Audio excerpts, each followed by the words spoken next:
पिलामाने आस आउ गोटे प्रबाद पढ़ा जार ना हूँ धीर पानी पत्थर काटे। यार अर्थ होउची धीर बा मंथर एवं धैर्य सहकारे जो कार्य करिबा निश्चित भाव दिने सफलतार शीर्ष को पहुँची पारिबा। जेमिति कि गिरी बा पर्वत देशरू जेतेबेले झरनाटे बाहरिकी आसे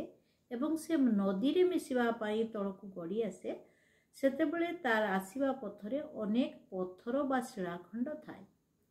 किंतु से आसिला बेले धीरे धीरे हारी न जाई आगकू आसीबाकू चेष्टा करे एवं ए जो अहरह से संग्राम करे से संग्राम रे से सफल होई पारे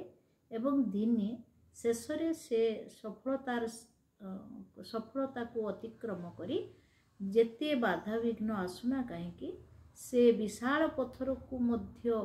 क्षुद्र क्षुद्र करी शेषरे आसिकी एक नदी देहरे मिसी पारे। तेणु प्रकृति देहरु आमे एई कथाटी शिखिचु जे जदि धीरे धीरे एवं धैर्य सहकारे जे कौनसी कार्य आमे करिबा निहाती भावरे आमे दिने सर्वबृहत प्रचेष्टार सफलता छुई पारिबा। तेणु ठीक सेही भली जीवन युद्धरे आमे हारी न जाई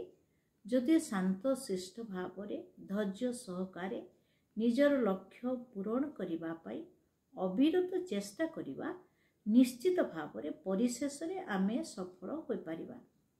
हुए तो आम जीवन रे अनेक बाधा विघ्न आसी पारे, अनेक दुर्घटनार सम्मुखीन होई पारू, किंतु जदि चेष्टा को आमे अव्याहत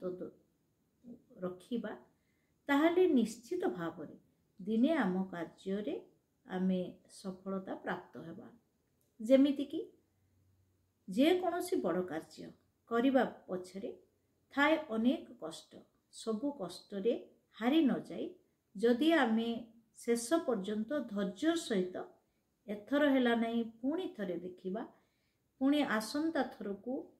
आउ थरे निजको प्रस्तुत करिबा, ताहाले जे कौनसी कार्य दिने मनर दृढ़तारे विजय लाभ करे। तेणु धीर पानी पत्थर काटिला भली आमे धैर्य सहकारे जो कार्य करिबा निश्चित भावरे आमे मध्य सफलतार शीर्ष को छुई पारिबा।